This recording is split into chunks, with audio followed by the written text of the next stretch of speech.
Bien-aimés, depuis un certain moment, nous sommes en train de voir la relation qu'il y a entre le prophète, la prophétie et Dieu dans l'Ancien Testament, ce qui nous permettra au fur et à mesure de mieux comprendre encore la prophétie et le ministère prophétique dans le Nouveau Testament.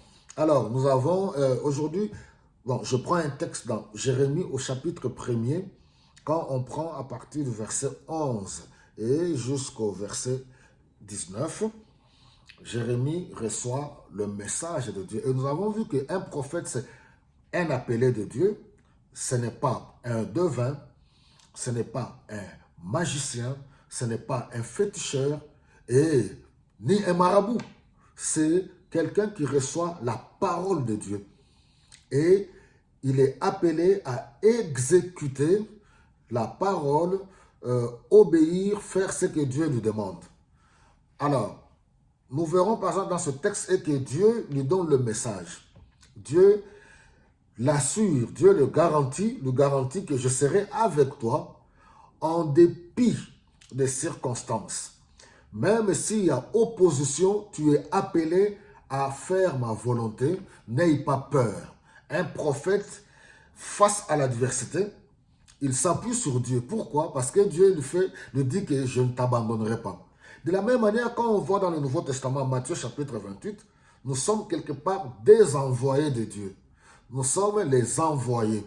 Et le Seigneur Jésus-Christ nous fait la même promesse. Voici, je suis avec vous tous les jours jusqu'à la fin du temps. Il commence bien sûr par aller prêcher la bonne nouvelle, annoncer la bonne nouvelle et enseigner-leur à garder tout ce que je vous ai prescrit. Alors, dans la prophétie a deux éléments importants qu'il faut considérer. Nous avons la proclamation et puis la prédiction. La proclamation, on doit la voir comme la prédication, c'est-à-dire annoncer la parole de Dieu, transmettre le message de Dieu. C'est l'élément le plus dominant. La prédiction, l'autre élément,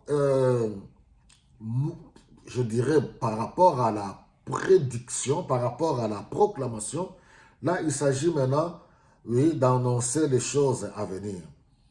Parce que l'être humain aime trop qu'on lui annonce ce qui viendra. Mais dans ce cas-ci, vous allez voir que annoncer les choses à venir, d'abord la proclamation, annoncer la parole de Dieu, et puis la prédiction, annoncer les choses à venir. Alors, dans ce message, comme je l'avais dit la fois passée, il y a toujours le jugement et puis le salut.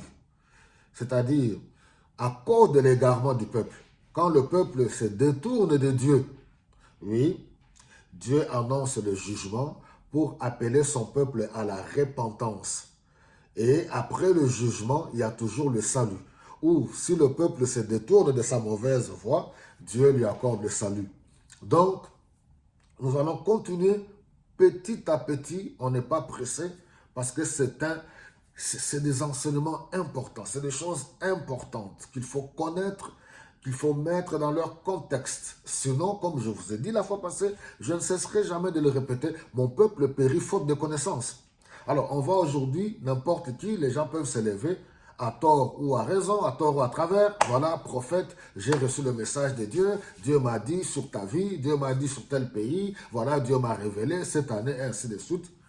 Nuance, comme je vous l'ai dit, il y a des vrais hommes de Dieu, il y a des vrais prophètes, il y a des vrais pasteurs, il y a des vrais évangélistes, il y a des vrais apôtres.